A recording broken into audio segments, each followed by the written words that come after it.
Gaurav also, in fact, continues to be with us. Gaurav, for our viewers, just put this into perspective. You were talking to us about the modus operandi and how these terrorists are now functioning, essentially. Gaurav. You're absolutely right. This area south of Pir Panjal is one, forested, two, hilly.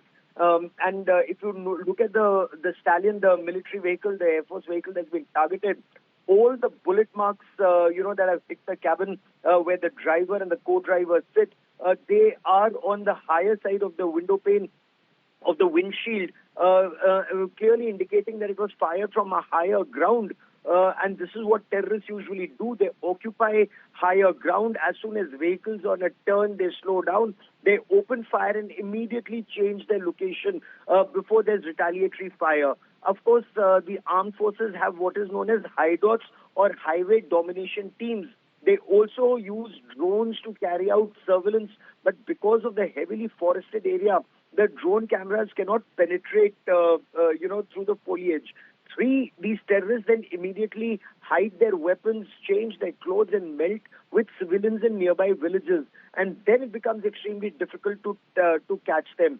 While security forces have installed CCTV cameras in some areas, but in other areas, it's a huge stretch where military vehicles ply, through the day and night, all the way from Jammu to Poonch and then through the Mughal Road to South Kashmir.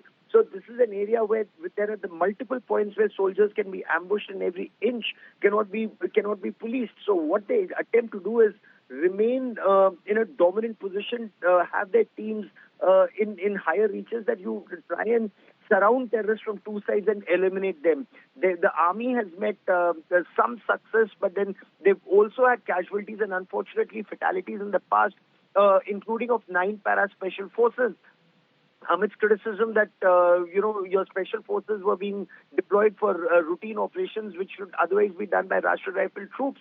This was one area where because of India's, relocating some of our soldiers to the northern borders with China, with Tibet along the LAC, troop density had gone down in this area. And that's the vacuum that terrorists have moved in and occupied, Sneha. Gaurav, just coming back to you in a moment from now, Mir and Sunil also continue to be with us. Gaurav, putting that into perspective, the manner in which things have changed over the last few years as far as Jammu is concerned. Talk to us a little, Mir, about who could be essentially behind it as well as far as this terror attack is concerned. And this was done, I understand, in an ambush style. See the previous attacks that have happened, the People's Anti-Fascist Front has claimed responsibility. Now, sources in the army tell us that it's an offshoot, a shadow outfit of the Jaish-e-Mohammed. Be with us, Mir. I'm just going to come back to USP Ved is also now joining us. Thank you so much for your time. Terrible news coming in from Poonch at this hour. We have information of an ambush-style attack. In fact, we understand that 4 personnel of the Indian Air Force have been injured. And this was an attack that took place at 6:30 this evening, sir.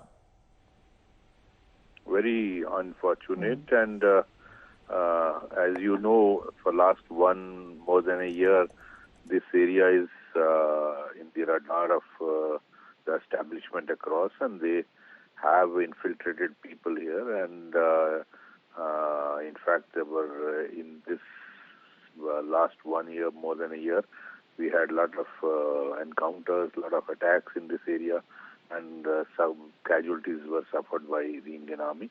I think a lot of this area was being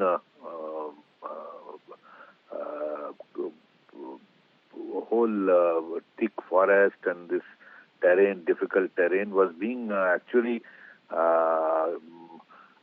by army, it's being what do you call being pruned, and I think still there is a presence of this attack proves there is still a presence of these terrorists in this area. Sir, you had also in the past spoken about the fact that there is a need now for a stronger intelligence network because failure of intel is in fact a concern that you voiced earlier as well, particularly when it comes to this region.